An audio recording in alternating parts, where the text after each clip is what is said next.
Привет, друзья! Вы на канале Контрольная рыбалка. Меня зовут Юля. Если вы не со мной, обязательно подписывайтесь, ставьте лайки, оставляйте комментарии, конечно, следите за обновлениями. Наконец-то у нас заморозки. Наконец-то в феврале пришла настоящая зима на целых 2 недели. У нас уже стал лед. Я знаю водоем, на котором лед больше 9 сантиметров. И я туда еду для того, чтобы порыбачить со льда. Я просто остановилась для того, чтобы пока идет вот такой вот пушистый, обалденный снег, показать вам его. Какая красота, а? Будем рыбачить на небольшом водоеме, который находится в 70 километрах от Минска. И называется этот водоемчик Ковалевичи, друзья. Стояночка. Заезжаем на парковку.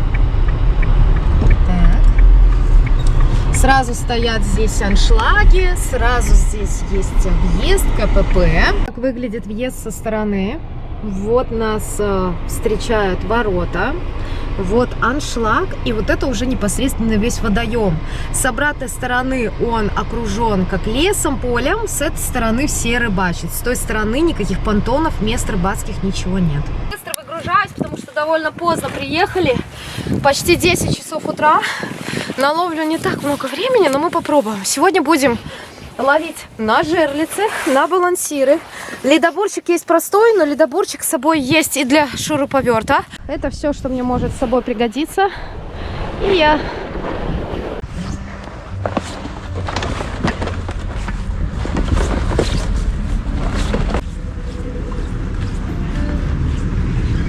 Нормальный, адекватный лед, ребят. Опа. Надеюсь, что лед относительно будет нормальный. Появился домик с солнечной батареей. Там есть даже отопление внутри.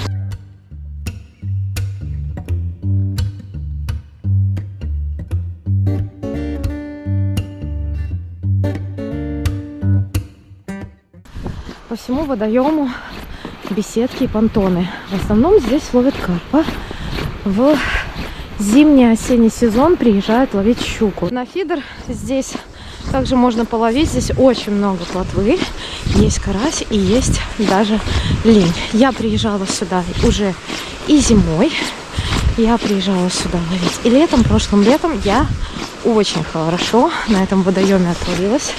Поймала нормальные бигфиши. Вон вижу, вон там. Еще один домик у нас.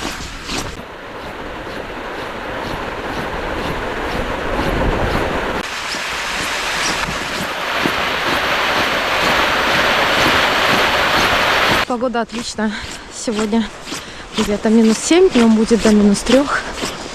Жерлиц здесь разрешено устанавливать 10 штук на одного человека. Ну, я смотрю, что все поставили, просто стоят со стороны и ждут. Я не люблю стоять на месте и ждать, поэтому сначала я сейчас установлю жерлички сами, а потом я хочу половить в камышике на балансир обязательно. У нас в Беларуси одинаковые жерлицы. Либо вот такие щуковки, либо там вот дальше на складах стоят. А я, кстати, себе купила новые. Пару штук. Ага, там тоже расставлено. О, уже у кого-то вон сработочка сзади. Видите, вон там сработочка. Там не бачусь. А я иду вот к камышовой линии. Вот здесь вот самые глубокие места. Честно, жопка немножко жмыгается. Когда идешь там, где понимаешь, что глубина 3 метра.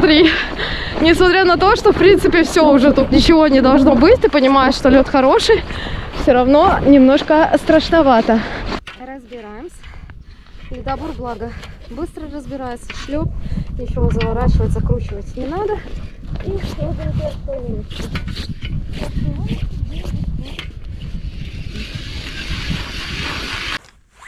собираю первую жерлицу.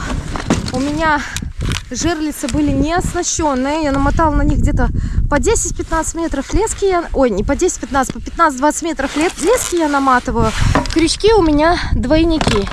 О, флажков уже наполовине нема. Беру шумовочкой живца. Можно шумовкой, можно в таком кане просто. О, смотрите, такого можно пожарить. Нифига себе, карась. Померяем глубину, посмотрим. Сейчас. Ну, глубина. Во. А, ну так слушайте. А что она у меня не хотела там идти, я не знаю, непонятно. И раз, два, с половиной оборотика подкручиваю. Ну, вот она. Вот она, где будет живец стоять. Как обычно. По идее уже как, наверное, минут 5 так точно сработка на жерлицу. Никто не реагирует. Я так не буду делать. Почему? Потому что я рыбку хочу отпускать. И все, и опускаем вниз нашего мажорного здоровенного карася. Вот так вот. Опускаем его у самого низа. Но здесь вот камышовая линия хорошая такая. Поставим жерличку сюда.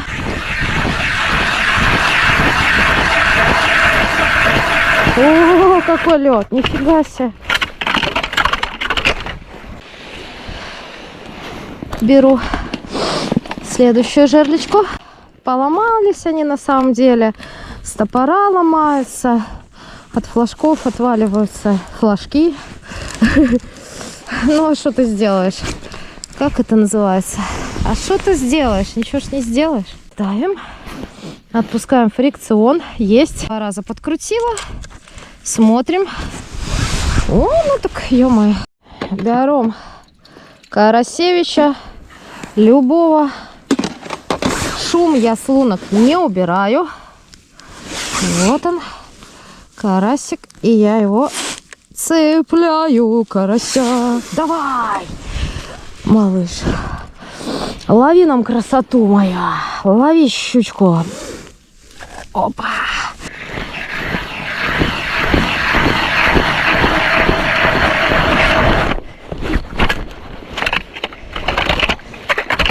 Давайте в таком месте красивом установим новую мою жерличку. 2 жерлицы себе заказала на пробу. Одна на Валбересе стоит, такая жерлица, около 15 рублей. Всего я отдала, получается, 30 рублей за комплект из 2 штук. Посмотрим, как они себя покажут. Вот такие вот жерлицы какого-то там русского мастера. Ну, я подумала, все ловят, и мы половим.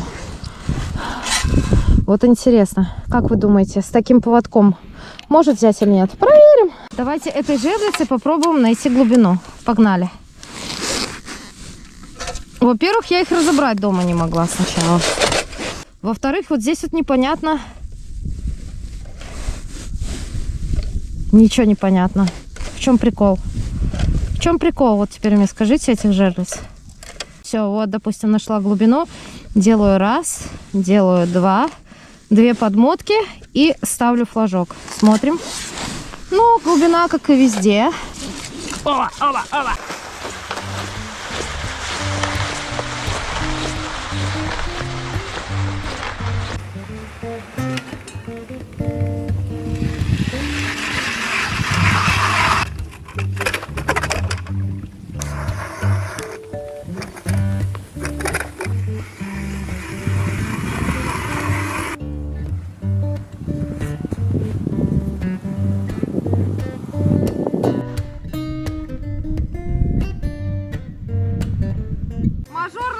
Для мажорной дорогой жерлицы. Короче, понта этого я не понимаю. На самом деле, пускай на меня не обижается производитель.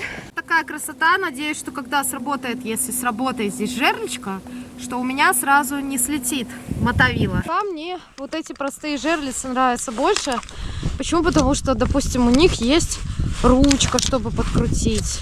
Да, допустим, удобно достаточно. Закручку вот эту вот подкручивать, катушку. А так получается, все придется просто как на мотовила наматывать. Почему не сделали ручку? Почему? Как-то вот странно. А оно ж такое все дорогое. Вот, стопор убрал, все удобно. там. Ну, там кружочек есть, но вчера пробовала флажок я типа срабатывать дома.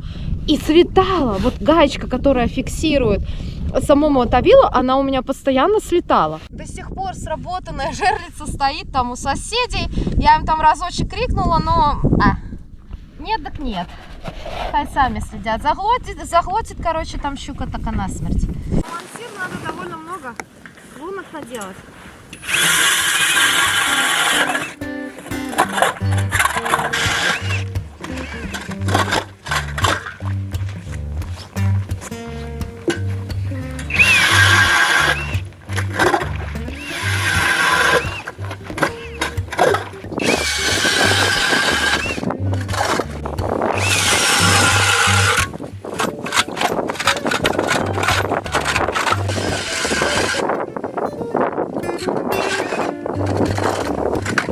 Балансиром это поисковая ловля. На жерлице я тоже рыбу в основном ищу, я долго на одном месте не стою. Сейчас мы делаем много лунок при помощи ледобура с шуруповертом. Я цепляю балансир и пробую поймать щучку. Луночкам лучше после того, как просверлились, дать немного подышать. Где-то через полчаса первые жерлицы, самые, их уже можно перестанавливать в другое место. Почему? Потому что это значит, что рядом с ними активной рыбы нет, и ее нужно искать. Такая вот катушечка классная. Кстати, если вы хотите себе такую же катушку, можно такую найти на ВБ. Ссылочку я оставлю в описании. У нее есть фрикциончик, который регулируется. Так, и мне надо как? Мне надо себе под руку вот так ее установить.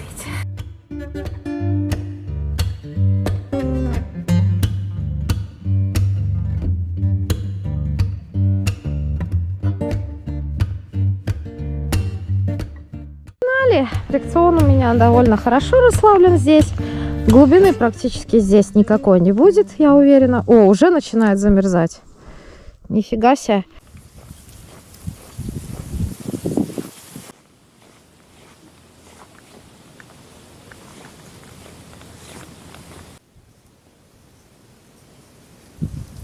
Ребят, видно все мои жерлицы. Если будет поклевка, обязательно увижу флажок, потому что, слава богу, сегодня на всех жерлицах, кроме одной вот этой вот, есть нормальные флажки. Песик тут бегает. Песик. Знаю, что рыбка тут есть. Должна быть. В таких камышах грех не быть.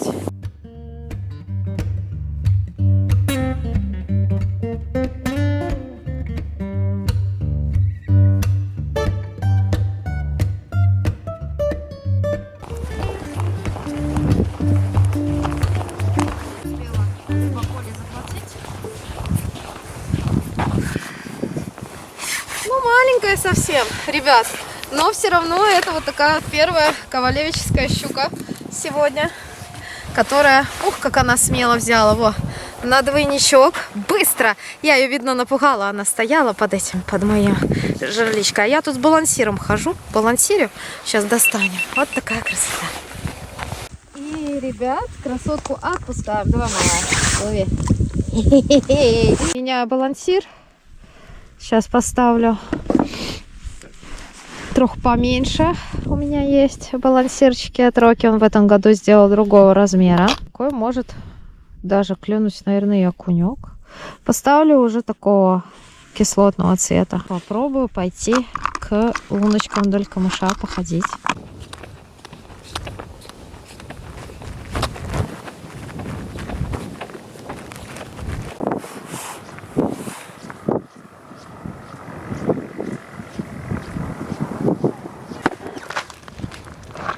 Твою мать!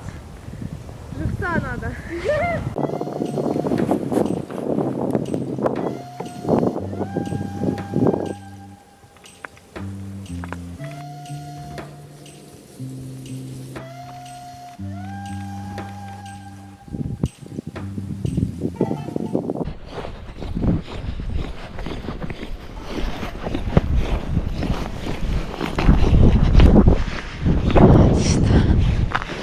Давайте пробовать.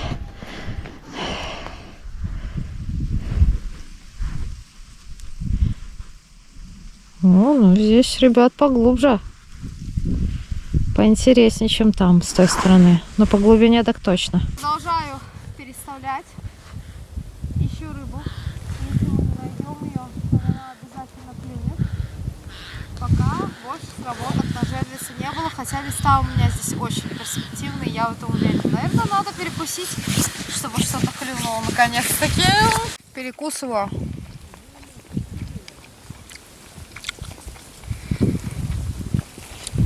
Да и там потроху срабатывает. Именно подальше от берега, мне кажется.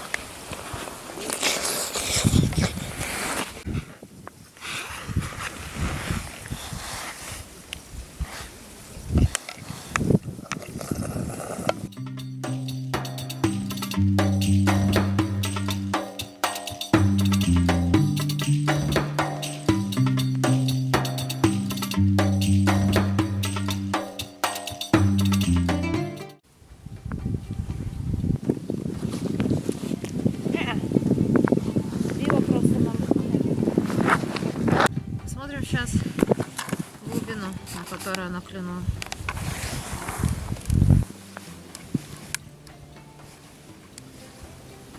А, до грузика. А, ну так тут получше возит.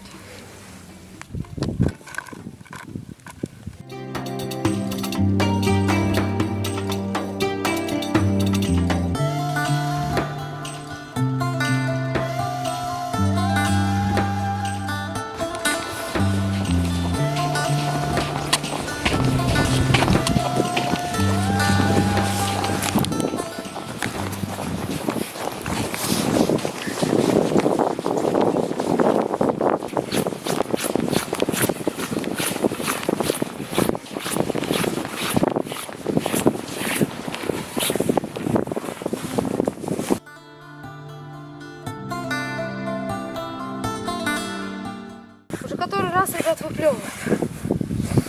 Потому что, наверное, не крупная из-за этого. Ведь и это тоже потроху утягивает. Может, уже в камыше сидит. Хотя по леске не видно, чтобы она была в камышах. Сейчас подождем чуть-чуть. Ну, давай. Бросила.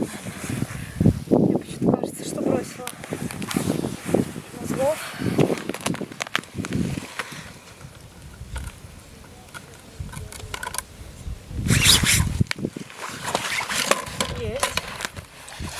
Опа! Ну такая же маленькая шнурочка. Слушайте, ну мне кажется, ох ты! Смотрите, ее за хвост кто-то хватал. Есть. Нормальная рыба. Хорошая есть рыбка. Видите? Которая эту рыбку хотела съесть. Отпускаю ее в ту же лунку, из которой поймала. И вот этого вот гарного карасика сейчас, который нам сработал нормальную службу, мы поставим.